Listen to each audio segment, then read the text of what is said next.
Somos una red de profesionales con más de 100 años en Chile. Somos la suma del talento de miles de colaboradores en el mundo. Día a día construimos una ruta de valor, cimentada en la excelencia y centrada en las personas, generando confianza para hoy y mañana.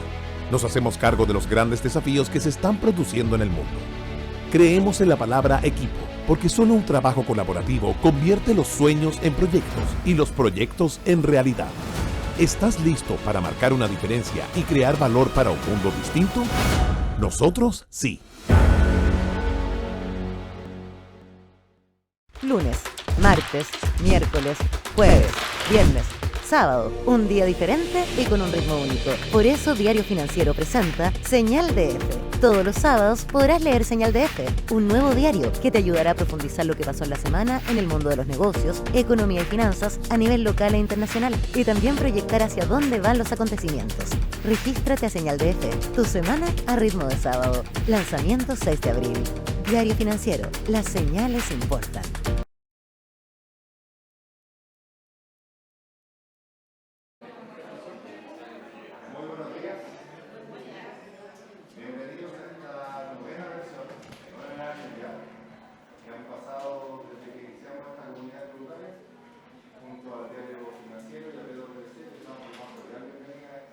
Nuevo año de 4 jornadas, en la cual estaremos tratando de compartir todo lo que podamos respecto de esta normativa tributaria que vamos a partir en esta primera jornada, como corresponde en un mes de abril, con Operación Renta.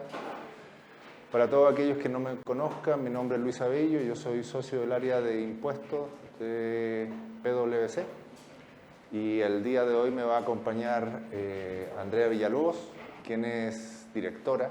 Ya dejó de ser gerente, va ascendiendo constantemente, entonces es directora también del área de impuestos, con quien desarrollaremos una serie de dinámicas por el día de hoy, partiendo por normativa tributaria que consideramos pertinente e interesante, oficios del Servicio de Impuestos Internos que quisiéramos compartir con ustedes. En forma adicional, queremos dar fechas y situaciones particulares relacionadas con el proceso de Operación Renta. Quisimos incorporar un ejercicio que, en virtud del tiempo, la verdad es que vamos a desarrollar con una dinámica de mostrar cómo confeccionar cierta información del formulario 22 y con situaciones que nos están ocurriendo en este instante, con el llenado de ciertos clientes y con el envío de la declaración de impuestos, y con situaciones que no nos habían pasado años anteriores y que hoy día queremos compartir con ustedes. Y por lo tanto, esta dinámica se basa no solo en la exposición, que es parte fundamental que nosotros seamos capaces de exponer bien, pero la segunda parte dice relación con la cantidad la capacidad de todos los presentes y de quienes nos están viendo online de poder participar en estas charlas. Y por lo tanto yo los invito a que para nosotros más entretenida cuando tenemos consultas relacionadas, lo cual no puedo asegurar que podamos responder todo, pero vamos a hacer el mayor esfuerzo para poder responder todo lo que nos pregunten. Nos hace más entretenido a nosotros, enriquece un poco la dinámica de este tipo de presentaciones. Entonces, los invito a que por favor cualquier duda, cualquier consulta que tengan acá en forma presencial o en sus casas quienes lo están viendo en forma híbrida, por favor siéntanse con la libertad de hacernos llegar todas las consultas relacionadas con el tema que estamos conversando, y si no estuviera relacionado también lo podemos abordar de una forma que sea que sea una solución para cada una de las personas que está haciendo la consulta. Finalmente, y antes de comenzar, les recuerdo que parte de esta dinámica también está la confección de ciertas cápsulas de video que nosotros vamos a hacer llegar a ustedes.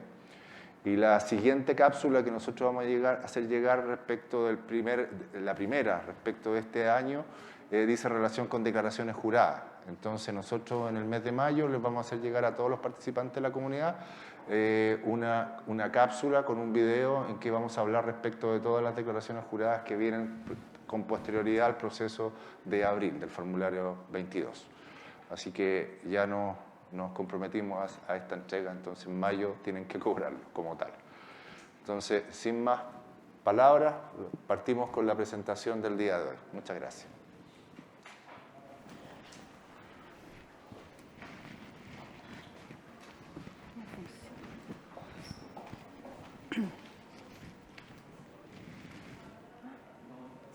acá, pero no se cambió.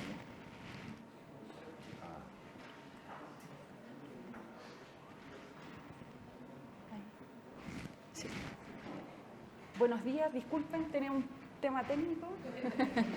Como suele suceder, bueno, pero mientras se resuelve, me presento. Mi nombre es Andrea Villalobos, directora del área de impuestos. Y bueno, hoy día hemos elegido este tema atingente al mes de abril, y porque no falta de situaciones, quisimos también a través de esta presentación mostrarles a ustedes las problemáticas que ya hemos tenido con fecha, hoy día ya estamos a 18 de abril, y que han retrasado un poco el envío de los formularios 22 ante el Servicio de Impuestos Internos. La idea es que los conozcan para que no se asusten, y hay temas que ya se levantaron al Servicio de Impuestos Internos y están en proceso de resolución. ¿Cuáles van a ser las temáticas del día de hoy? Vamos a referirnos de información relevante en cuanto a vencimiento, fechas de devolución, cuándo comienzan las rectificatorias si es que nos llegáramos a equivocar en una declaración. Vamos a hablar de algunas modificaciones del formulario 22. La verdad es que en cuanto a modificación de incorporación de código, cambios así grandes como los que vivimos hace unos años atrás, no hay. Por lo tanto, lo más relevante que trae el formulario 22 de este año son incorporaciones de beneficios tributarios que caen para personas naturales afectas al global complementario, y hubo un reordenamiento del formulario 22, como si se dieron cuenta al momento de ingresar, ¿no es cierto?, a la página del servicio. Y en cuanto a las novedades tributarias, vamos a hablar de 3 oficios. Uno hace mención al tratamiento tributario que le da a las condonaciones entre una entidad chilena y una extranjera. Vamos a hablar de una situación que es bien común y yo creo que a varios les ha ocurrido, que la retención de las boletas de honorario se paga en una fecha distinta a la recepción de la boleta, y acá el Servicio de Impuestos Internos, a través de un oficio, dio su pronunciamiento en relación a este tema. Y finalmente vamos a hablar en relación a un oficio que habla de una fusión entre una entidad PYME y una empresa que está bajo el régimen parcialmente integrado, para efectos de ver cómo aplican los cambios producto de esta fusión de 2 entidades que tienen regímenes tributarios distintos. Bueno, en cuanto a la información relevante, la verdad es que el Servicio de Impuestos Internos, a través de la página del portal que todos los años, ¿no es cierto?, nos ofrece, nos entrega un cuadrito. Y este cuadrito nos muestra, ¿no es cierto?, los plazos de vencimiento o de presentación, dependiendo de la situación tributaria que mantenga el contribuyente. Entonces, un punto importante es que la fecha de inicio de presentación es el 1 de abril. ¿Ya? Y hay una fecha de término para las declaraciones de impuestos que se presenten por internet sin pago. Y esa fecha de término es el día 10 de mayo. En el caso de aquellas empresas que presenten un formulario 22 con pago y su pago es en línea, la fecha de inicio de presentación es el 8 de abril, cosa que ya ocurrió, y su fecha de término de presentación o vencimiento es el 30 de abril. Puede darse el caso de que hay empresas, y nos ha pasado, que generan un cupón de pago porque tienen problemas con el banco, etc. También el plazo para efectos de pagar a través de este medio el inicio es el 8 de abril y con fecha de término el 30. Todo esto en función a pago en línea. Pero si ustedes tienen, cosa que a nosotros nos ha pasado, empresas que tienen este sistema de pago PEC, que es por mandato, el plazo de vencimiento es el 29 de abril, un día antes.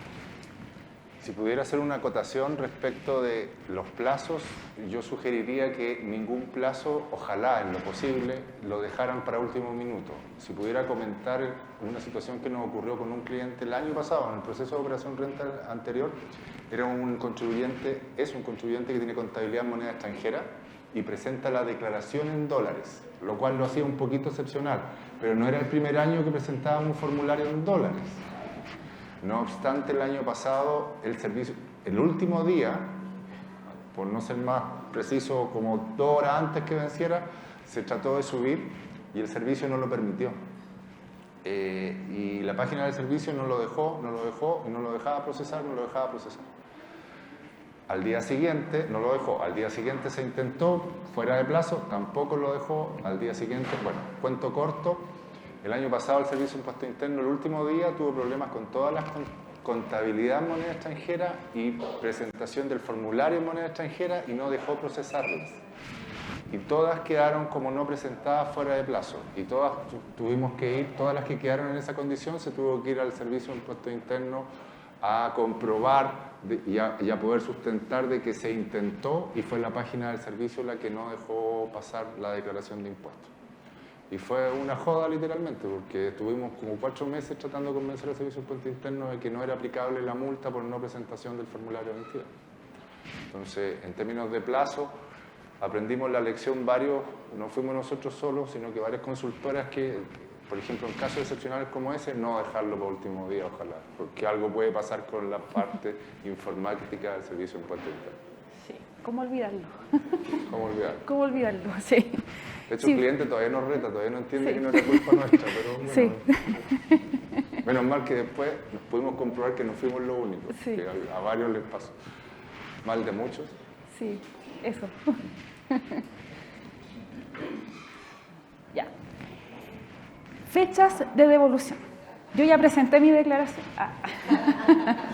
Bueno, si la fecha de presentación es desde el 1 de abril hasta el 8 de abril, perdón, usted va a recibir su depósito el 26 de abril. Si su fecha de presentación es entre el 9 de abril y el 19 de abril, su fecha de devolución va a ser el 14 de mayo.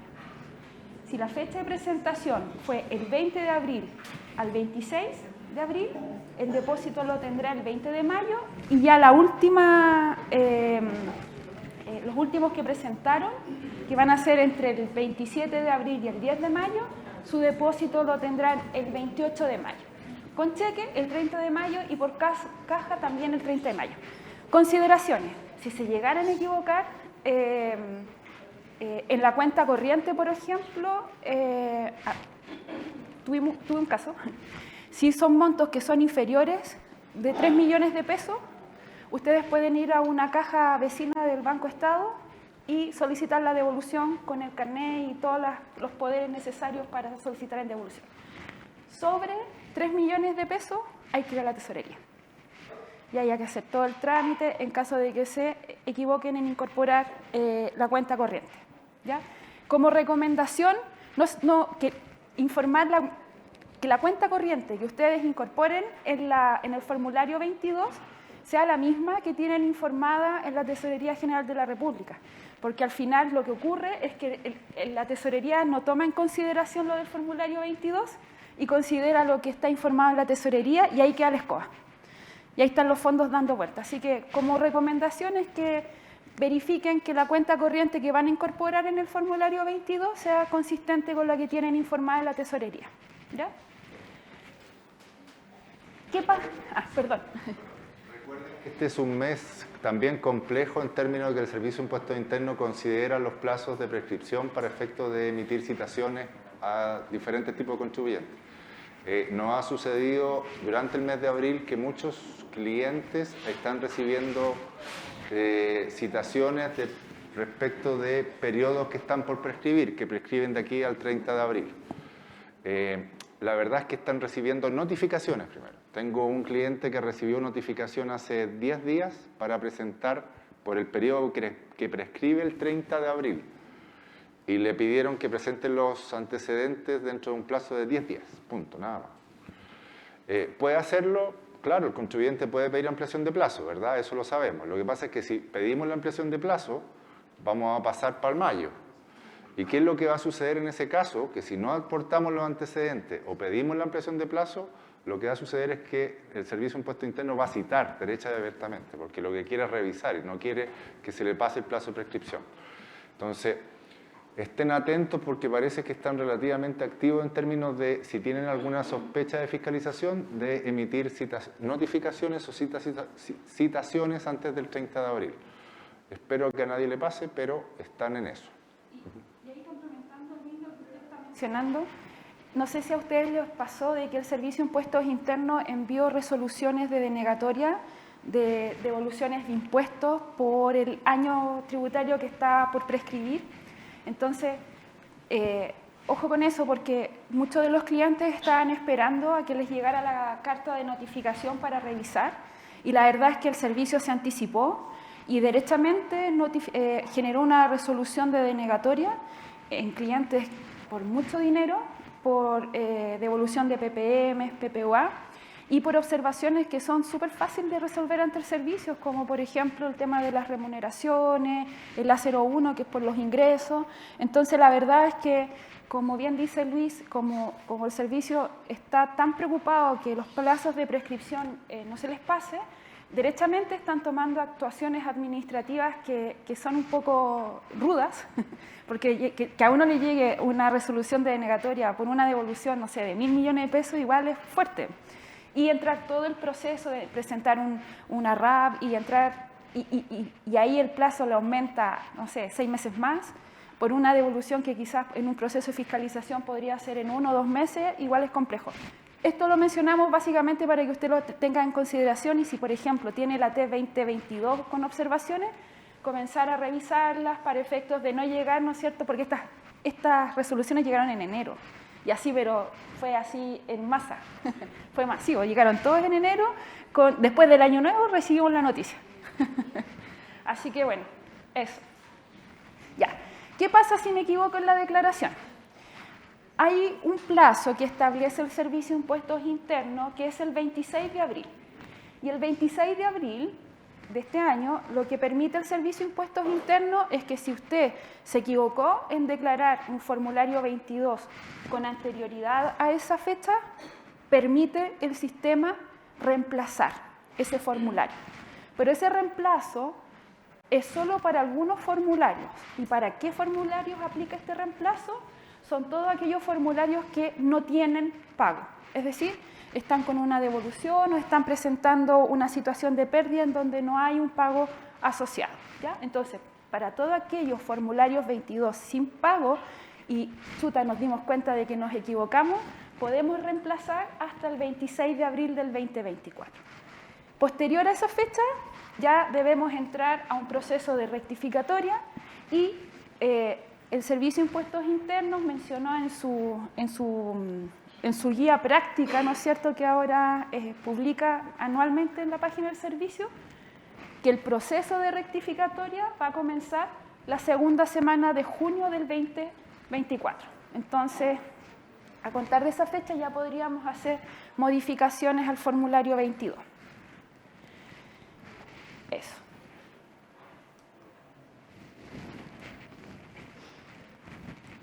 Modificaciones del formulario 22. Como les mencionaba inicialmente, el Servicio de Impuestos Internos incorporó un código dentro del formulario 22 para todos aquellos contribuyentes que utilizaron el beneficio, ¿no es cierto?, del crédito por compra de viviendas nuevas, ¿ya? Esto es una norma que va a comenzar, ¿no es cierto?, a contar del año comercial 2023, ¿ya? Y es un beneficio tributario que va a ser transitorio y extraordinario. Y aplica para todos aquellos contribuyentes que son personas naturales y que hayan solicitado, hayan adquirido una vivienda en función solicitando un crédito con garantía hipotecaria. Entonces, todos aquellos contribuyentes, personas naturales que durante el 2023 hayan adquirido una vivienda nueva con crédito hipotecario, pueden utilizar este beneficio. Pero no es todas las viviendas que se hayan adquirido en el año 2023. Son todas aquellas viviendas que se hayan adquirido a contar del 1 de noviembre del 2023 y hayan pagado dividendos en el 2023. Esos son los requisitos. Sí, yo creo que ahora los bancos están complicados dar crédito, entonces yo creo que sí, es verdad, está complejo. Sí, sí. Pero está. Pero está. Si alguien pagó dividendo, compró una casa en ese periodo, puede rebajar, ¿no es cierto?, el dividendo como crédito. Y es crédito con derecho a devolución. Entonces, puede darse el caso de que usted no haya tenido renta porque su tramo es exento y ese dividendo el servicio lo devuelve. Y esto, porque uno cuando paga un dividendo paga el capital más los intereses. Entonces yo puedo tener dos beneficios. El beneficio de rebajar el dividendo y puedo tener el otro beneficio del 55 bis, que es, ¿no es cierto?, el uso de los intereses como rebaja de base imponible. Entonces, esos dos beneficios no son incompatibles, ¿ya? ¿Hay tope? Hay tope. Y el tope es 16 UTM. Y el tope para este año es 1.027.000 pesos. Por lo tanto, y no es proporcional a los meses, ese es el tope, ¿ya?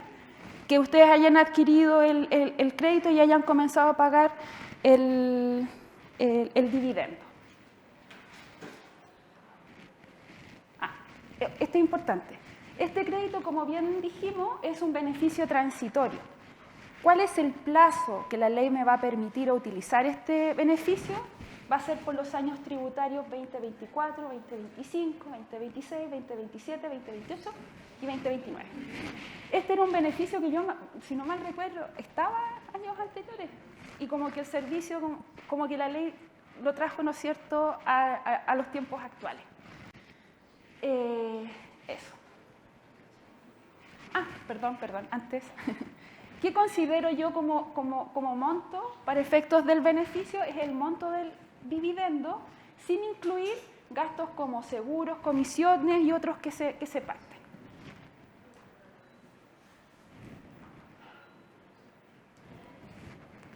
Tenemos un problema técnico de nuevo.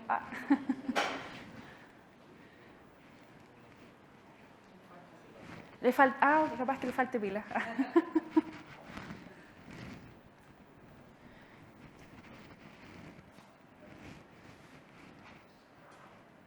Bueno, esta información nosotros la obtuvimos, de hecho, de una guía práctica que tiene el servicio, y además hay una circular que sacó el servicio, perdón, para acordarme, porque yo para las fechas soy mala. Es la circular 51, que está con fecha de emisión 4 de diciembre del 2023. Ya en esta circular, el servicio entrega las instrucciones para efectos de poder utilizar este beneficio. Y acá hicimos un breve ejemplo, ¿ya? Un breve ejemplo para efectos de revisar la aplicabilidad de esta nueva normativa. Y este es un contribuyente de persona natural que adquirió una vivienda nueva en el año 2023 y que cumple con los requisitos para acceder a este beneficio de la rebaja del dividendo como crédito. Y en el año 2020-23 pagó dividendos por 3.300.000, de los cuales 1.300.000 corresponden a capital y los 2 millones restantes corresponden a intereses, ¿ya? Como el total del dividendo son 3.300.000, ¿ya? Durante el año comercial 2023, estos 3.300.000 está sobre el tope, ¿no es cierto?, que es el 1.027.000. Por lo tanto, yo puedo utilizar como crédito solo el 1.027.000. Entonces, ¿cómo queda esto en resumen?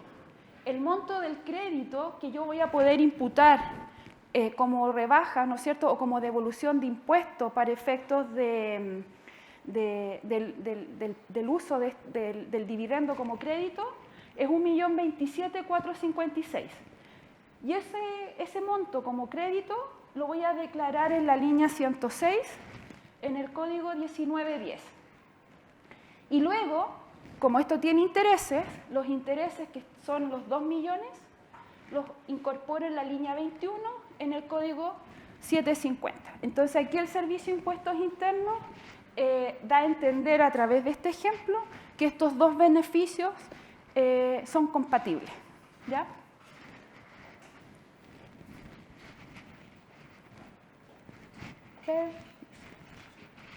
¿Ahí sí?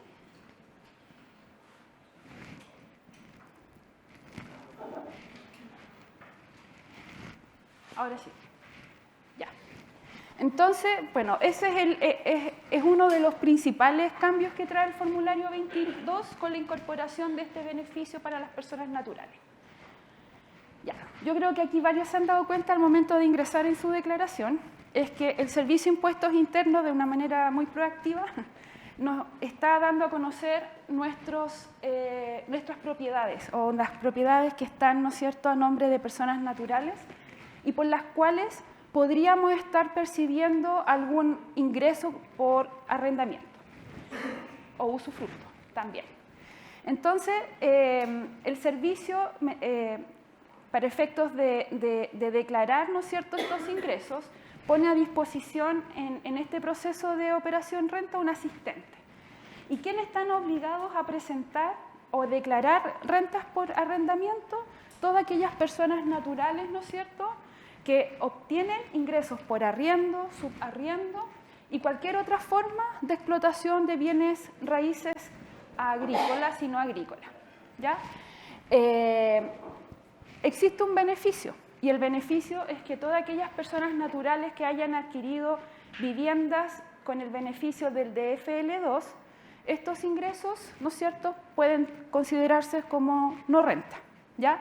Pero hay un límite de viviendas, que son 2. A contar de la tercera, vivienda DFL2, el arriendo paga. Y el servicio tiene esa información porque toma los, y de hecho la norma sí lo dice, y hay un video que vamos a ver después, se tienen que considerar las viviendas más antiguas. Entonces toma la vivienda 1, que la adquirí, no sé, en el 2001, toma la vivienda del 2002 y la vivienda que adquirí en el 2015, esa fuera, esa paga, ¿ya? Entonces son solo 2 viviendas y toma las más antiguas. Siempre que generen arriendo, eso es.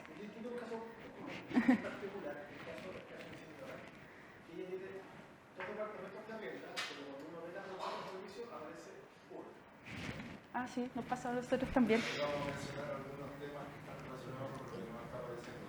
Nos ha parecido que, por ejemplo, a mí no me aparecen unos par de propiedades que deberían aparecer. A otro conocido le aparecen propiedades que no son de él. Sí. Él estaría feliz, pero no son de él. Entonces hay una serie de observaciones que tiene el funcionamiento del asistente, que vamos a mostrar el asistente, que parece que uno mismo tiene que empezar a regularizar, Sí. para efectos de que la información sea un poco más fidedigna. Por ejemplo, en el caso suyo, si le aparece solo uno, creo, va a tener que hacer el levantamiento con el otro. Claro, problema de ella. Ok.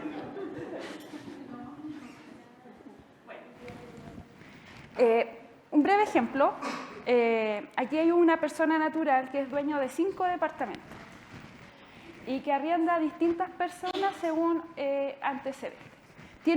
Arrienda un departamento de 160 metros cuadrados con un canon de arriendo de 10 millones y contribuciones pagadas por 80.000 pesos.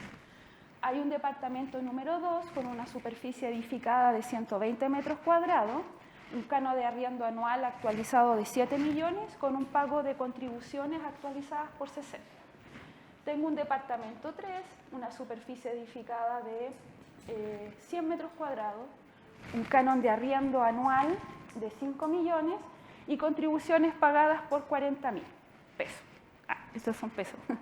Y departamento 4 y 5, con superficies de 70 metros cuadrados, un canon de arriendo de 4 millones y contribuciones por cada departamento por 30.000 pesos. Entonces el Servicio de Impuestos Internos analiza esto, analiza departamento por departamento. Entonces, ¿qué nos dice por el departamento 1? Dice, si bien su data de adquisición es la más antigua, no cumple el requisito para acogerse al beneficio de FL2, ya que su superficie edificada supera los 160 metros cuadrados. Por lo tanto, el ingreso de 10 millones suma a la base del global complementario. Y las contribuciones, ¿no es cierto?, pueden ser utilizadas como crédito del global complementario.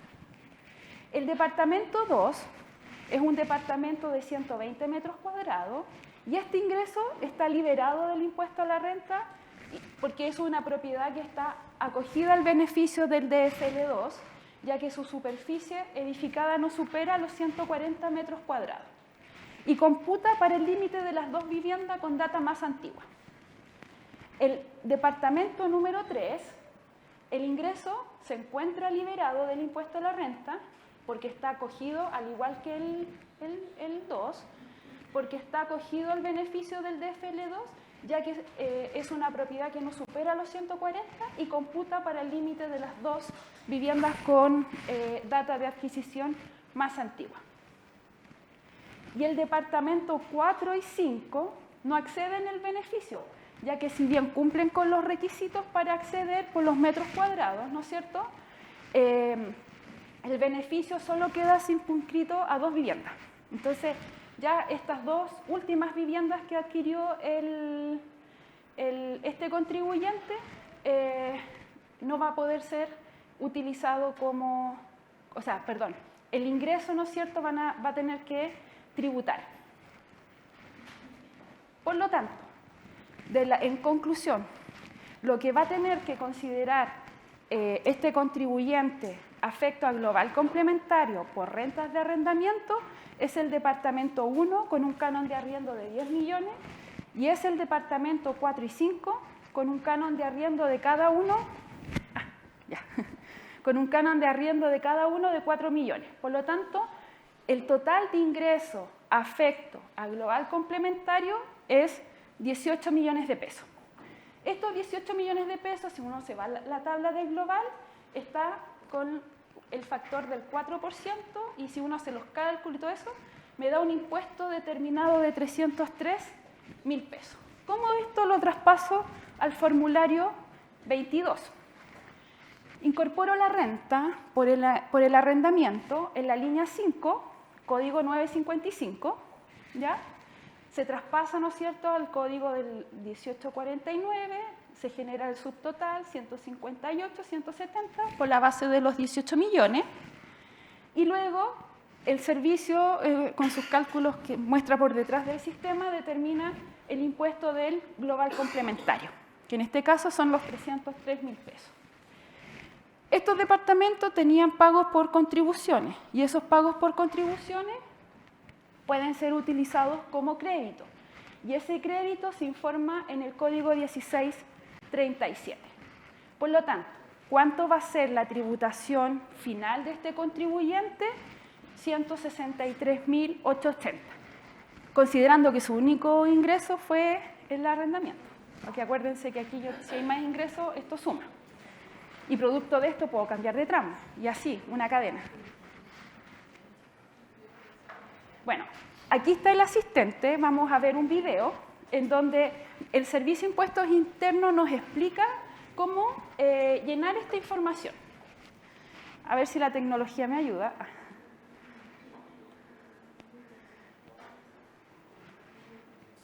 Nuevo asistente de arriendo de bienes raíces. Si durante el 2023 obtuviste ingresos por arriendo y o usufructo, podrás acceder a un asistente en línea. Asistente de arriendo de bienes raíces. Nuevo asistente de arriendo de bienes raíces. Si durante el 2023 obtuviste ingresos por arriendo y o usufructo, podrás acceder a un asistente en línea que te ayudará a incorporar esos datos en tu declaración de renta. ¿Quiénes deben declarar? Las personas naturales que obtienen ingresos por bienes raíces que no corresponden a viviendas, viviendas que no estén acogidas al beneficio DFL2. A partir de la tercera vivienda DFL2, si esta es arrendada.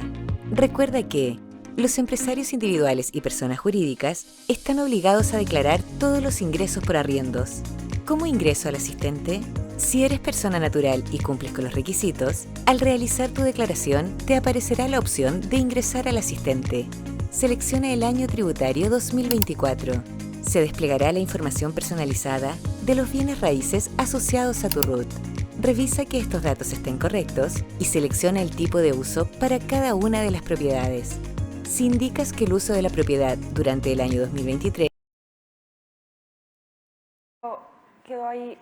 En la última opción está lo que mencionaba Luis, y es que hay una propiedad informada y que no está a nombre de ustedes, tienen que considerar esa última opción. Por si acaso, lo paré para eso, pero imagínense. Fue, arriendo, usufructo, cesión o aporte a sociedad, completa la siguiente información. RUT del arrendatario o usufructuario, número meses o fecha de transacción, ingreso anual actualizado según IPC. Para ello, presiona el icono de calculadora.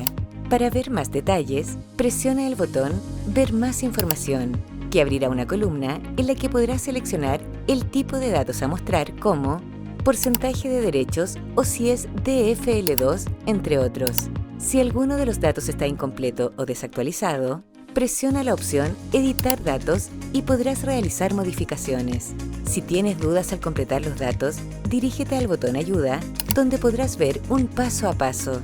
Si falta alguna propiedad en el listado, presiona el botón Agregar propiedad y podrás incorporar la información. En caso de que aparezca una propiedad que no fue tuya durante todo el año anterior, indícalo en la columna Tipo de uso u operación, con la opción No reconoce propiedad como propia. Una vez revisada la información, presiona Continuar. Te mostrará el cálculo de los ingresos recibidos, beneficios de rebajas y o créditos por contribuciones. Finaliza presionando nuevamente Continuar y los montos se traspasarán automáticamente a tu formulario 22. Con esta nueva herramienta, el SI te ayuda a declarar los ingresos por arrendamientos y o usufructos, facilitando así tu cumplimiento tributario. Servicio de Impuestos Internos.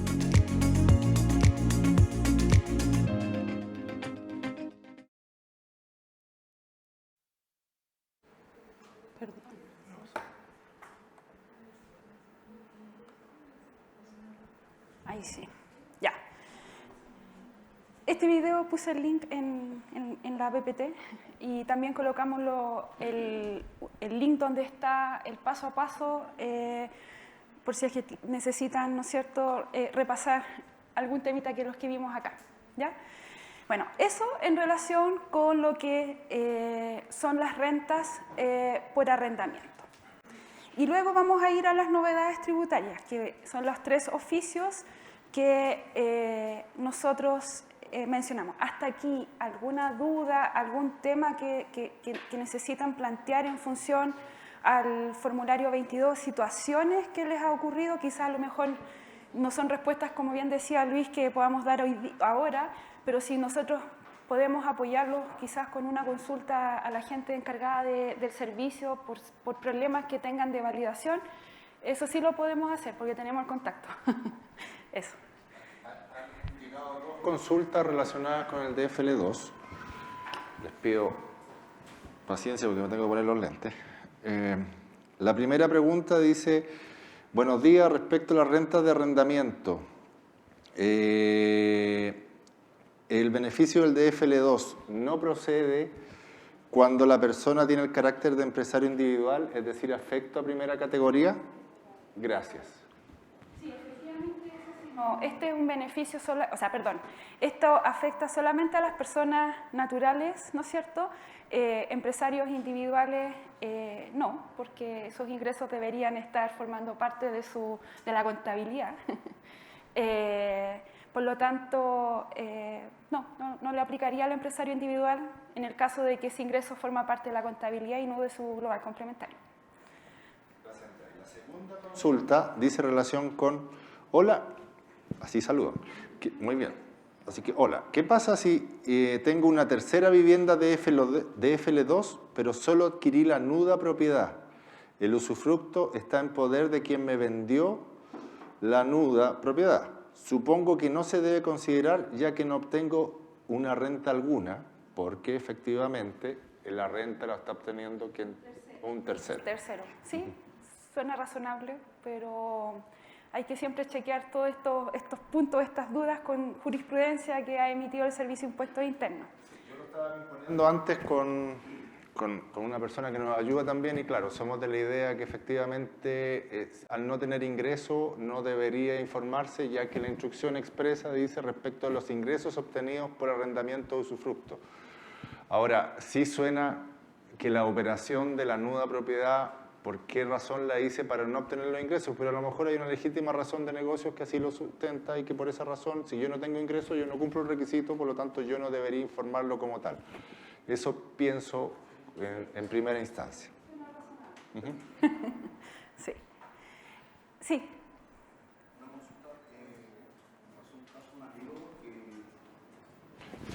Ahí le van a facilitar un... Me pasó un caso de un amigo que tenía una propiedad que le aparecía dentro de la calculadora para el beneficio del DFL2, pero sin embargo fue una venta forzosa, se la remataron. Entonces, la duda es si desconocerla dentro de esa calculadora y reconocerla en la calculadora del beneficio de la 8.000 UF por el 17 número 8. Ah, claro, venta. Claro, porque le aparece en el tema de si esa propiedad la estaba arrendando, pero no le aparece como una venta en la calculadora de las 8.000 UF. Entonces, esa era la disociación que tenía la información en el Servicio de Impuestos Internos. Si esa venta forzosa debería considerarla como una venta propia del contribuyente. Yo entendería que sí, porque en verdad hay un traspaso de dominio de la propiedad y por lo tanto, claro, cambiaría el beneficio, cambiaría el beneficio del DFL2 por el tema de las 8.000 UF, por la venta de bienes raíces. Sí. Gracias. Una última pregunta, la verdad es que no lo había pensado, dice relación, se repite la tercera y la cuarta, pero dice, ¿tiene que existir algún documento legal cuando un padre le presta la propiedad a un hijo para que pueda vivir? No se me haya pasado ni por la mente pasarle una propiedad a mi hijo, pero efectivamente, respecto de la consulta anterior, lo cual significa que soy mal papá, pero respecto a la consulta anterior, ¿debería declararse como cedido? Legalmente me pillaron, la verdad no lo sé, pero yo debería entender de que yo puedo disponer libremente de mis bienes. Por lo tanto, efectivamente, si alguien lo está viviendo en forma gratuita, más si un familiar, no tengo que disponer de ningún documento legal que así lo conste. Pero el usufructo podría tener otro carácter, claro. Pero creo que no existe un impedimento para decirle a alguien viva y ocupe, disponga, creo. Sí. No, lamentablemente no soy abogado, pero vamos a hacer la consulta a un abogado que nos pueda ayudar y después lo vamos a responder en términos legales. Ahora, efectivamente, yo creo que bajo esa situación como tal, entendiendo que no estoy obteniendo un ingreso, yo creo que efectivamente tampoco cumple el requisito como tal y no debería informarse respecto a los ingresos que estoy obteniendo porque no estoy obteniendo ningún ingreso. ¿Sí? Con lo cual, quiero ratificar que si es que llega a pasar, no le voy a pasar la propiedad a mi hijo porque es un cacho. Es un problema. Un problema. Claro. Ya. Bueno, y en cuanto a las novedades tributarias, vamos a conversar sobre 3 oficios, ¿ya? El primero es un oficio número 549 y con fecha 21 de marzo del 2024. Estos 3 oficios tienen relación con temas que son atingentes a nuestra operación renta, ¿ya? Y esta es una consulta que realiza un contribuyente preguntando el régimen tributario aplicable a la sociedad absorbente en un proceso de fusión. ¿Y cuál es la historia? Este es un contribuyente que está producto de una reorganización empresarial. La entidad absorbente se encuentra acogida al régimen ProPyme, ¿ya? Y la sociedad absorbida se encuentra sujeta al régimen 14 letra A, de imputación parcial de crédito, ¿ya? Y producto de una reorganización, ¿ya? La sociedad que está bajo el régimen ProPyme absorbe la entidad que está bajo el régimen del 14 letra A. Entonces la pregunta es, ¿la sociedad absorbente cambia su régimen tributario por el hecho de absorber una entidad que está bajo el artículo 14 letra A? Bueno, la respuesta del Servicio de Impuestos Internos fue la siguiente, dice: la empresa absorbente deberá incorporarse al régimen de renta efectiva según contabilidad completa, ¿no es cierto?, a contar del inicio del año comercial en que se efectúa la fusión o absorción. Eso quiere decir que si, por ejemplo, durante el año una 14 letra D absorbe una 14 letra A, va a quedar la entidad que era 14 letra D con régimen parcialmente integrado, ¿no es cierto?, desde el inicio comercial en que se efectúe la fusión. Es decir, si durante el 2023 pasó esto, pasé de un 14 letra D a un 14 letra A. Sí. Más vale tener amigos en la vida que... Entonces me respondió una abogada que me ayuda harto. Entonces me dice, respondiendo a la consulta que dejamos como un poco en el aire, la tercera, la última, la del familiar, la del hijo, dice: la cesión a un familiar es similar a un contrato de arriendo, pero no es obligatorio hacerlo por escrito. Es un contrato consensual, como si fuera un comodato. Diferente que si fuera un usufructo, que mencionamos el usufructo, que me dice el usufructo es un contrato real y la ley obliga a hacerlo por escritura pública. Por lo tanto, la entrega a el uso al hijo en este caso se puede hacer consensualmente, solamente no es necesario un documento legal.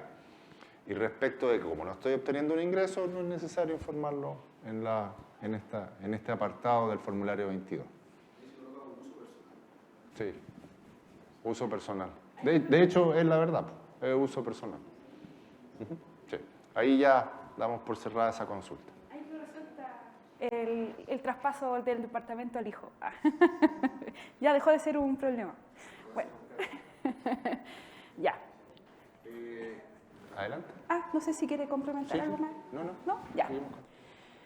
Vamos a conversar del segundo oficio. Esto... Hay otra consulta allá.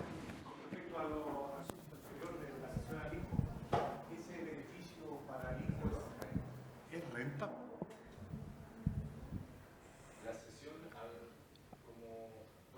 estricto rigor hay un incremento patrimonial, porque si no él debería estar pagando pero si usted me pregunta a mí, la ley dice que es renta cualquier tipo de incremento patrimonial, pero ese tipo de cosas yo creo que es muy difícil que el Servicio de Impuesto Interno lo pueda llegar a tasar. Entonces pasa a ser un problema de nuevo. Viendo la situación real, yo creo que si lo está usando gratis es porque no tiene ni uno. Si no tienen uno que se lo tase, va a quedar en un tramo exento. Creo que, pero en estricto rigor podría ser un beneficio, o sea, un incremento patrimonial. Sí. Podría ser, pero que el servicio haga esto hasta el día de hoy, yo nunca he visto que lo haya hecho, digamos. Y como son situaciones un poco más pequeñas, el Servicio de Impuesto Interno está preocupado hoy día de cosas más, claro, que le aporten un poco más. Pero en estricto rigor hay un incremento patrimonial.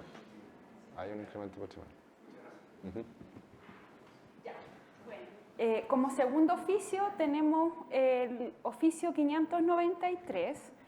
Este es un oficio que el Servicio de Impuestos Internos emitió en marzo del 2024 y esta es una consulta que hizo un contribuyente y es una situación que yo creo que nos ha pasado a varios, ¿ya?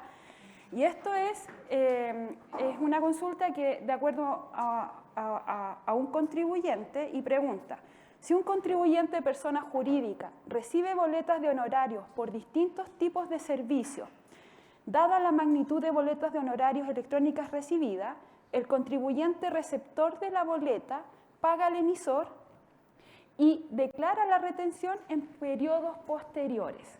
Esto es lo que pasa. Es decir, el pago al emisor y la retención declarada en el formulario 29 puede ser diferente a la fecha de emisión del documento tributario electrónico. Y aquí tenemos el SCO en la consulta integral del formulario 29 porque están con estas observaciones por esta por este desfase entre la boleta y el pago, ¿ya? Entonces, ¿qué dice el servicio? En caso de una boleta emitida en diciembre del 2023, pero pagada en el año 2024 y declarada de la retención también en el periodo del 2024, no se debe incluir en la DJ AT 2024, ¿ya? Porque se pagó en el AT 2025. Sino que se tendría que declarar en el AT, en la DJ de la 1879 del AT 2025. Bueno, esta era la pregunta, pero la respuesta es esa, ¿ya? Respecto de la consulta anterior, la DJ 1879, se deberán incluir solo las retenciones efectuadas dentro del periodo que se informa. Por consiguiente, si el pago de los honorarios de que da cuenta una boleta emitida en diciembre del 2023 se realiza durante el 2024, la retención también deberá ser el 2024 y declararse en la DJ del 2025. Sin perjuicio de esto, ¿ya? Igual vamos a tener que ir al Servicio de Impuestos Internos a demostrar esta situación. ¿Y por qué? Porque hay un artículo 84, un 82, 84 y un 74 de retención. Entonces, en el 82, 84, ya me olvidé el número, soy mala para los números, para recordar, menciona la oportunidad en la emisión de la boleta de honorario. Y la boleta de honorario se debe emitir, ¿no es cierto? Bueno, esta es una consulta que está acá, al momento de percibir la remuneración. Por lo tanto, esa es la lógica que tiene el sistema del Servicio de Impuestos Internos. El receptor recibe la boleta y es porque pagó esa remuneración y por lo tanto retiene. Esa es la lógica que tiene el sistema del servicio. Pero no es la lógica que está en el día a día de las empresas. Por lo tanto, aquí yo creo que fue un poquito más permisivo en el sentido de darlo a través de un oficio, permitir, ¿no es cierto?, pagar con este desfase, pero lamentablemente vamos a tener que ir al Servicio de Impuestos Internos a aclarar estas diferencias. Por lo tanto, ¿qué pasa con algunos clientes? Me dicen derechamente, declara lo que está en la información del libro de retenciones. Ya no, olvídate del pago, para sacar la observación, declara lo de la página. El problema viene después, cuando uno de las personas anula la boleta. Y ahí queda el escoba. Y ahí queda el escoba porque declaramos la retención, pero en el mes que la recibí, pero el mes siguiente anularon. ¿Y ahí qué hacemos? Y el problema es que esta es una retención, el que tiene que ir a pedir en devolución esa retención es el emisor de la boleta. Entonces, claro, hay un tema práctico que se facilita, sí, pero hay un tema operativo que también viene posterior por cualquier modificación que se haga en relación a la boleta. ¿Ya? Sí. Tienes el tema de las tasas que van variando. También. Entonces, vas a tener una boleta de un año que tiene una tasa, y si tú la pagas al siguiente año, está con otra tasa. Tienes otra tasa. Entonces, ¿qué le retienes? Hasta ahora se retiene con la nueva tasa, con la nueva tasa, o se le solicita, nosotros solicitamos, cámbiame la boleta para que vayamos en armonía, anulemos la otra, una nueva boleta y vamos en armonía con el pago y la tasa. Pero si te permite esto. Sí, ese es el mundo ideal, porque nosotros, ¿qué hacemos? En noviembre ya empezamos a ordenar todo para atrás y, por ejemplo, si en diciembre llegan boletas que se pagan posteriormente porque pasan por un proceso de pago, de revisión, pedimos anular. Pero siempre pasa que alguien emite la boleta el 31 de diciembre, que a mí ya me pasó. Pero me parece que con esto que dice el oficio crea ese problema. O sea, como que te dice, te permito hacer esto y está dejando el problema de igual. Exacto. Entonces te crea otro problema. Es un tema administrativo que hay que presentar una petición administrativa, adjuntar la información y que nos ha tocado hacer y esperar que un fiscalizador, o sea, el jefe del departamento asigne el fiscalizador y eso puede pasar semanas. Entonces, ese es el problema. Pero acá, si se dan cuenta, como que el servicio lo está permitiendo pagar con una tasa distinta. Y eso, lamentablemente, está así. Ya. Y bueno, acá está la pregunta frecuente. En todas estas imágenes está el link para que ustedes consulten. Y, por último, tenemos un oficio que habla sobre una condonación de deuda que tiene una empresa establecida en el extranjero con una empresa chilena. ¿Ya? Esta es una sociedad, aquí participan dos entidades, la sociedad AAA está domiciliada en Chile y la sociedad BBB está domiciliada en Argentina. Y la sociedad AAA tiene una cuenta por cobrar con la entidad argentina y por temas de insolvencia, como está Argentina por el diferencial cambiario, están evaluando condonar esa deuda, ¿ya? La entidad chilena. Entonces se pregunta, el contribuyente pregunta, bajo este contexto en el que estamos, en el que está Argentina, el organismo fiscalizador me permitirá rebajar como gasto, ¿no es cierto?, el tratamiento tributario de la condonación y además evaluar el gasto que incurrió la entidad chilena para prestar los servicios a las entidades extranjeras. Entonces hay dos preguntas, tratamiento de la condonación y tratamiento tributario de los gastos que incurrió la entidad chilena para prestar los servicios a la entidad de Argentina. Entonces, ¿qué responde el Servicio de Impuestos Internos bajo este escenario? Dice, bajo este contexto normativo, la condonación de una deuda podría constituir un gasto necesario para producir la renta en caso que, por ejemplo, sea efectuado en el marco de un acuerdo para obtener la renegociación en algunas cláusulas del contrato, la celebración de uno nuevo o cualquier motivo que efectivamente beneficie el desarrollo o mantención del giro del negocio. Entonces, esto es un punto que estábamos conversando, que en verdad como que este oficio me está permitiendo, no está aplicando las normas del artículo 21 en la condonación, según este oficio, así como lo estamos leyendo. Y después sigue, la remisión o condonación de deuda es un modo de extinguir la obligación y se define como el perdón de las deudas que hace el acreedor a su deudor e importa la renuncia del primero a los derechos que le confiere esta obligación. ¿Ya? Eso es como la norma general. En función a lo expuesto, el Servicio de Impuestos Internos emite una conclusión. ¿Y cuál es la conclusión? Es que la condonación de deudas originadas a la prestación de servicio a la entidad BBB, que es una entidad que está domiciliada en Argentina, y todos los gastos incurridos con ocasión, según el análisis que hace el servicio, no cumple con los requisitos para que sean considerados como gasto. Por tanto, sí. Pero producto de los antecedentes que se aportaron no cumple los requisitos para que sea considerado como gasto, porque en la parte de arriba dice, da la cabida para que sí sean considerados como gastos si es que cumplen los requisitos de la ley. Entonces, parece interesante pensar de que una condonación, que en mi mente siempre uno ha pensado más entre empresas relacionadas, cómo hacer un gasto, sí puede llegar a ser considerado gasto. Porque podría haber una renegociación, porque podría haber una causal que origine que el día de mañana puedo yo seguir teniendo relaciones comerciales y puedo seguir manteniendo un negocio con ellos. Si se cumplen esos requisitos, ellos me dicen, esa condonación podría llegar a ser considerada como gasto. Esa es la primera conclusión como relativamente interesante. Muchas veces tenemos en las compañías activos en el patrimonio tributario porque los mantenemos eternamente y sabemos que no nos lo van a pagar nunca, porque la relacionada no lo reconoce, porque no corresponde.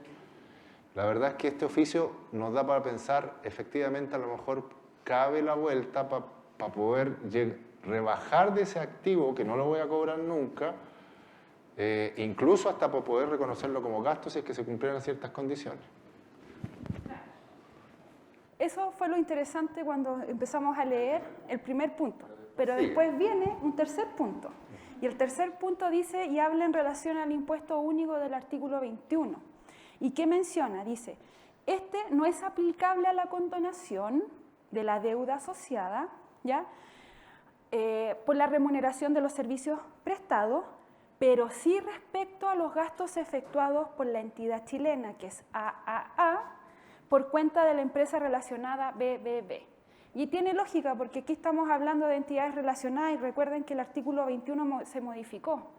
Entonces, el artículo 21, con tasa del 40%, aplica básicamente en transacciones entre relacionadas que no cumplen con los requisitos del artículo, ¿no es cierto?, 31. Por lo tanto, lo que está diciendo ahí es que todos los gastos que, dado que no cumple con los requisitos para que la condonación sea considerada como gasto, como no cumple con los requisitos del artículo 31, básicamente por la aptitud, porque en verdad ellos ven que aquí no va a haber una renegociación de la deuda, no va a haber futuros negocios. Todos los gastos que incurrió la entidad chilena para prestar los servicios a la entidad argentina, y como son relacionadas, tienen que aplicar el artículo 21 y ¿cómo se llama? 40%. Y acá uno dice, pero ¿cómo si lo que gastó para prestar los servicios a la entidad argentina es básicamente, es como que son todos los gastos que para prestar el servicio, es como un reembolso? Y aquí hubo una salida de dinero. Entonces, esa salida de dinero es lo que, como graba el artículo 21, es lo que está aplicando tasa del 40%. Eso. ¿Algo más ahí, Luis? ¿No? Vamos para acá. Y vamos a mostrar el formulario 22 en una planilla Excel, pero antes quisimos dar a conocer... quedó acá abajo. No, quedó ahí. Quedan los dos lados. Sí. Sí, voy las validaciones y después vamos al newsletter. Ya, entonces... dentro de las validaciones que existen en el Servicio de Impuestos Internos y que por lo visto se incorporaron este año, voy a partir por el punto número 3. El punto número 3 es en relación a la cuadratura de los PPM y CENSE que ustedes incorporan en los códigos del formulario 22 y después al dar enviar, el Servicio de Impuestos Internos hace un proceso de validación y esos datos los va a comparar con la información de los agentes retenedores. ¿Ya? Si no está igual, aunque sea un peso, automáticamente el formulario no sigue su proceso de avance. Así que ese es un problema que hemos visto que ha generado al momento de enviar un formulario al Servicio de Impuestos Internos. Lo otro es cuadraturas de saldos iniciales reajustados de los registros de rentas empresariales. Otro proceso de validación y que como que estanca un poquito el avance es que cuando el servicio, el formulario 22 hace las validaciones internas, automáticamente trae los datos del formulario anterior, los saldos finales, le aplica el IPC y los compara con los códigos de los saldos iniciales, por ejemplo, de los registros de renta empresariales. Igual, si hay descuadraturas por montos chicos, de igual forma el servicio nos va a permitir avanzar con el envío del formulario. Eso nos hemos dado cuenta ahora último. Y nos pasó también con un formulario en dólares, que esta cuadratura está tomando las validaciones que tiene el Servicio de Impuestos Internos están pensadas para un formulario que declara en peso. Entonces, ¿qué está haciendo el servicio para los formularios en dólares? Está yendo al formulario del año anterior, buscando los saldos finales, y a los saldos en dólares les está aplicando a IPC. Eso también lo estamos informando al Servicio de Impuestos Internos porque está incorrecto. Y ahí están procesos de mejora. ¿Ya? ¿Qué es lo que se está haciendo? Lo que se está haciendo es informar al Servicio de Impuestos Internos. Que todos los que tienen casas comerciales, nosotros también tenemos software, y por eso nos saltan estos problemas. Entonces lo que podemos hacer es informar al Servicio de Impuestos Internos que hay inconsistencia en la validación para que ellos lo corrijan. Y ahí depende del Servicio de Impuestos Internos qué tan rápido va a trabajar en que se corrija la mala validación, porque al final es un error en la validación. En general lo están corrigiendo rápido. Sí. Lo único que puede pasar es que alguna de las casas comerciales no se dé cuenta de algo y no lo levante, pero ahí los invitamos a ustedes que también pueden llamar al servicio y decir, pasó esto, por si acaso. Y finalmente hay dos cuadraturas que vienen históricas, que es el tema de los ingresos operacionales, que es el cuadre del recuadro número 12 de los ingresos de explotación versus los ingresos que se declaran en el formulario 29. ¿Ya? Esa información está incorporada dentro de los agentes retenedores, por lo tanto, es información que es validada y cruzada por el Servicio de Impuestos Internos. Misma situación ocurre con el gasto por remuneraciones por la DJ 1887. Ojo con eso, porque también hace el cruce entre el gasto que está informando en la DJ versus el código que se está incorporando en el recuadro número 12 como remuneraciones.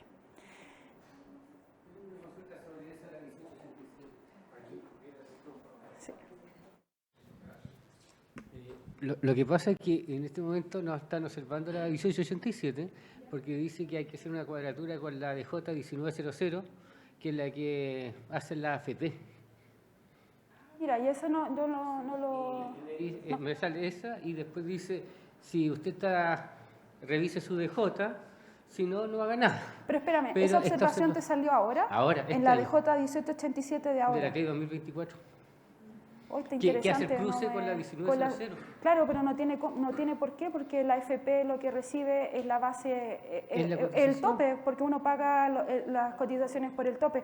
No me hace sentido. ¿Usted me podría mandar esa? Sí, me manda esa. ¿Usted tiene mi correo? ¿O no? Ahí se lo pido. Ya, yo pregunto.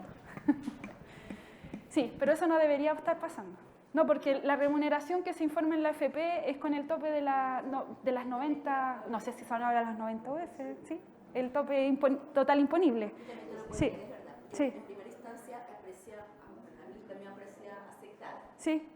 Aparecía aceptada. Y de repente, hace poco, aparece y te dice claramente que la información que están enviando los agentes los terceros ¿De la de la 19 de la 1900 no condice con la información que se presentó en la 1887.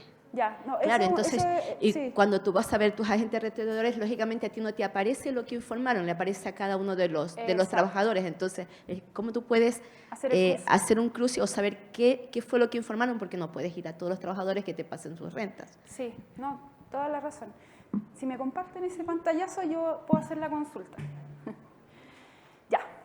Y finalmente, bueno, hemos enviado, o sea, Price ha emitido unos newsletters tributarios y este último, el que nos va a conversar Luis. Esto da para conversar harto rato, pero quisimos ponerlo acá para que tengan en conocimiento que el 11 de abril pasado la Cámara de Diputados aprobó el proyecto de ley de cumplimiento de obligaciones tributarias. Pasó al Senado. Y pasó con ciertas limitaciones porque se van a discutir en el Senado de ciertas indicaciones que fueron rechazadas en la Cámara de Diputados. No obstante, ya tenemos un primer proyecto que fue aprobado por la Cámara de Diputados. Entonces, nosotros emitimos un newsletter que es relativamente largo porque están todas las indicaciones que se hicieron al Código Tributario. Hay normas respecto de secreto bancario, hay normas respecto de la norma general anti-elusión, etc. Se hicieron modificaciones, o sea, se proponen modificaciones en la ley de impuesto a la renta, específicamente a las normas relacionadas con planificación tributaria, agresivas internacionales, por ejemplo, venta indirecta, se modifica el procedimiento de acuerdo anticipado de precios, lo APA. Entonces existe una serie de cambios también relacionados con el proceso de renta y adicionalmente se hicieron modificaciones relacionadas con el IVA. Entonces, este proyecto que ya fue aprobado por la Cámara de Diputados, da para una exposición por sí sola. Pero hemos hecho tanta exposición de proyectos que no han llegado a ninguna parte, que da como lata, pero sí quisimos ponerlo acá para que ustedes dispongan del newsletter, lo puedan leer, podemos resolver dudas que tengan relacionados posteriormente y sugiero que veamos cómo va decantando esto. Mi apreciación es que este año deberíamos tener una ley de reforma. La pregunta es, ¿qué tan extensa va a ser esa reforma? Ya se sabe que cambiar o modificar las tasas de impuestos o el sistema impositivo, que existen varias proposiciones de parte del gobierno, es probable que no tenga los votos necesarios para que lleguen a buen puerto. Pero algo a lo menos hay que entender que esto salió aprobado con un porcentaje importante en la Cámara de Diputados. Entonces, podría llegar, esto que ya está acá, podría llegar a buen puerto en un futuro cercano, es decir, durante este periodo. Entonces, quisimos compartir con ustedes. Ustedes pueden bajar el link para efecto de que puedan ver en detalle el proyecto de cumplimiento de obligaciones tributarias. Y por último, como bien... disculpe. Para ir cerrando, la última consulta para pasar al último tema. Se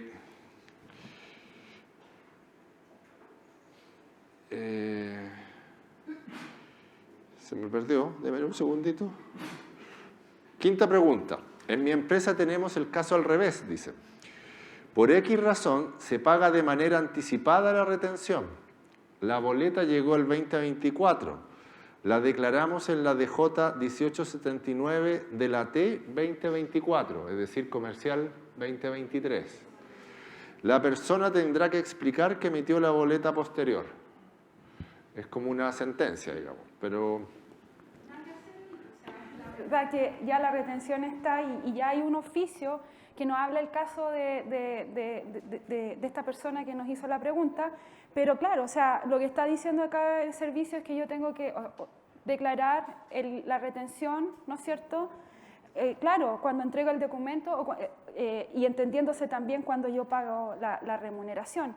Ahora, yo le podría decir otra pregunta, o sea, ¿pagó antes de recibir la boleta de honorario?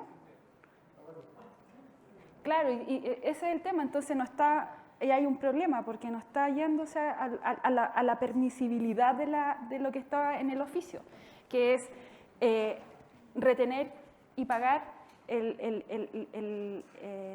la boleta, o sea, la retención de la boleta de honorario posterior a la emisión, pero no se pone el caso de anterior. Pero en ese sentido yo creo que el servicio es más permisible y podría generar, le podría solucionar el problema a la empresa, pero va a tener el problema de la persona natural. Entonces... Sí. Igual cabe la posibilidad de que de una u otra forma el servicio, yo creo que podría decir por qué se hizo una retención sin la boleta. Porque si se hizo un anticipo, yo creo que podría, estoy hablando en voz alta, pero si hubiera una diferencia de tasa, por ejemplo, yo creo que la retención se hizo en forma incorrecta, porque no había pago. Claro, yo quisiera pensar que no es solo, en principio, que no es solo problema de quien emitió la boleta, sino que también la empresa que hizo la retención le podrían decir que la retención no estaba correctamente aplicada, porque a lo menos debió haber esperado que usted le pagó un anticipo, no la prestación de la boleta correspondiente. Así que eso me atrevería a decir respecto de esa consulta en particular. Yo no me quedaría tan tranquilo. Ahora igual son montos chicos. ¿O será que me estoy poniendo viejo? Que nada me preocupa, pero si lo tienen como característica de hacer la retención antes, no, ahí ya es preocupante, creo yo. La retención corresponde al momento de la boleta. Eso. Más creativa, estaba pensando en la norma esta de la retención del withholding tax, del impuesto adicional, que dice que cuando se puede usar como gasto cuando pague el impuesto adicional, que es un impuesto de retención. Entonces dije, bueno, podría aplicar acá también. Entonces sí, puede tener un problema la empresa del contribuyente que ahí estaba consultando. Bueno, finalmente vamos a mostrar el formulario 22. Ya. Escape.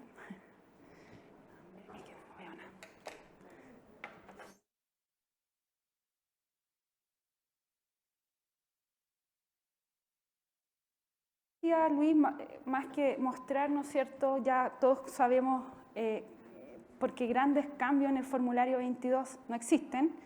Solamente lo que les puedo mencionar acá es que el Servicio de Impuestos Internos hizo un reordenamiento del formulario.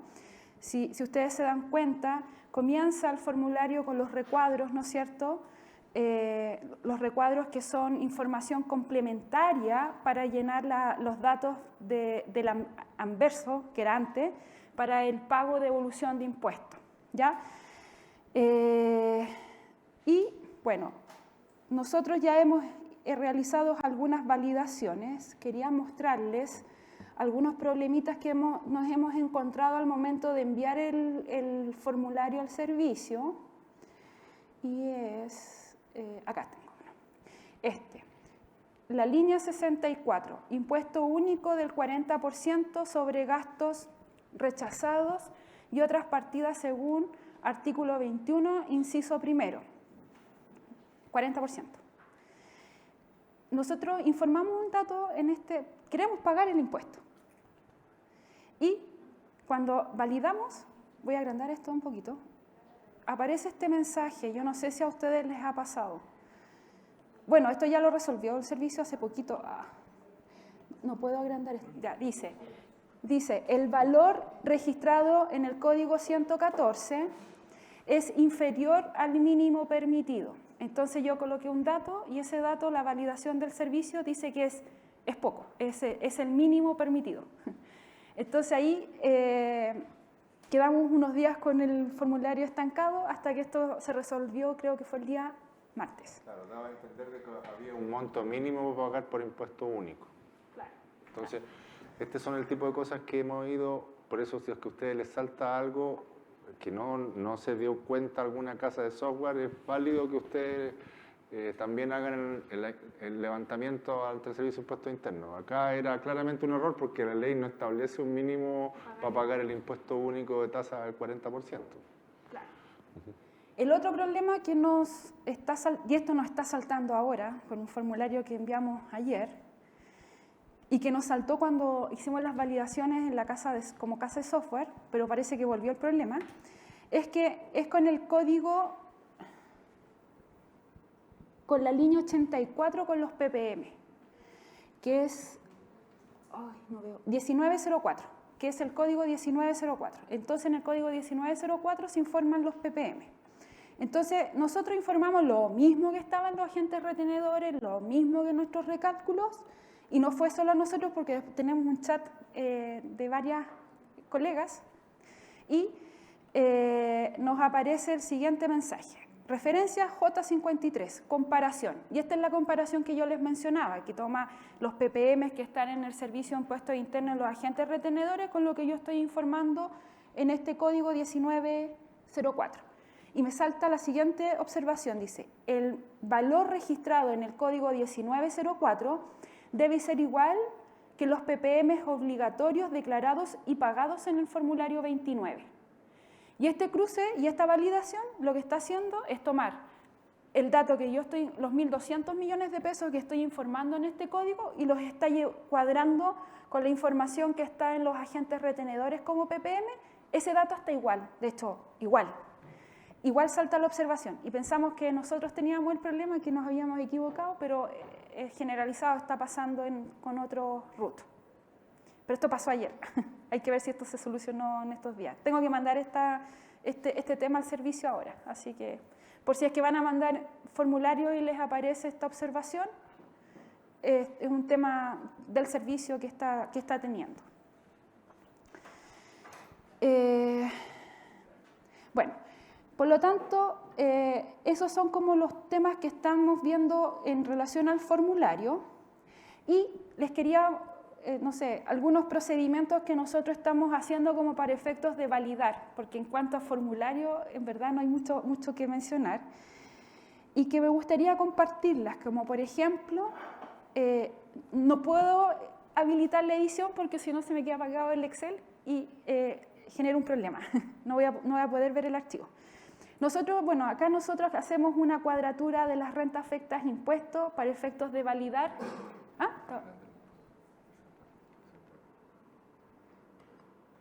Una cuadratura del cálculo del RAI para efectos de ver que sea consistente, porque el RAI se determina en función del capital propio tributario.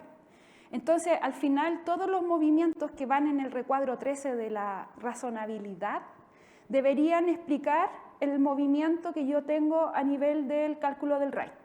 Entonces, ¿qué nosotros hacemos acá para efectos de quedarnos tranquilos, que el dato del RAI y la razonabilidad estén razonables? Porque no podemos decir que está bueno, porque puedes ver un ajuste al revés para todos lados y no va a saltar acá. Entonces, yo tomo el RAI de inicio, que se declaró el año pasado, con corrección monetaria, le incorporo la RLI del periodo, que son los 5.000 millones de pesos, y descuento las disminuciones patrimoniales. Y en este caso, la única disminución patrimonial que tuve son los 1.121 millones.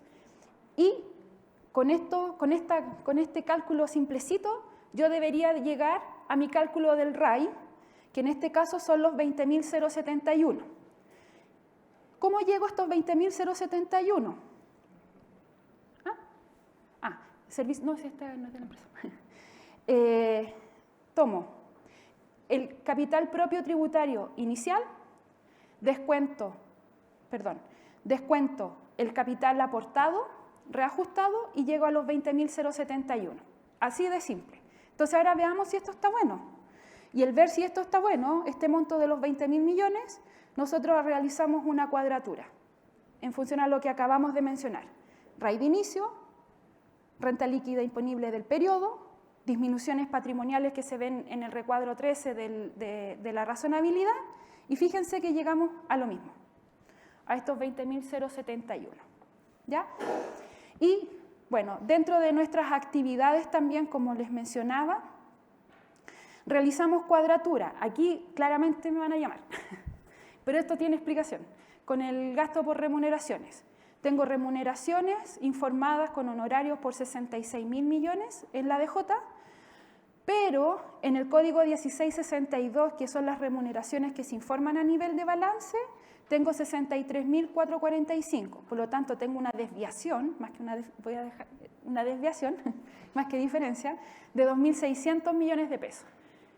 Lo más probable es que este formulario quede observado porque el margen, por lo que hemos visto, que tiene el Servicio de Impuestos Internos son 20, 30 millones, nunca 2.000 millones. Así que aquí lo más probable es que vamos a tener esta observación que aclarar.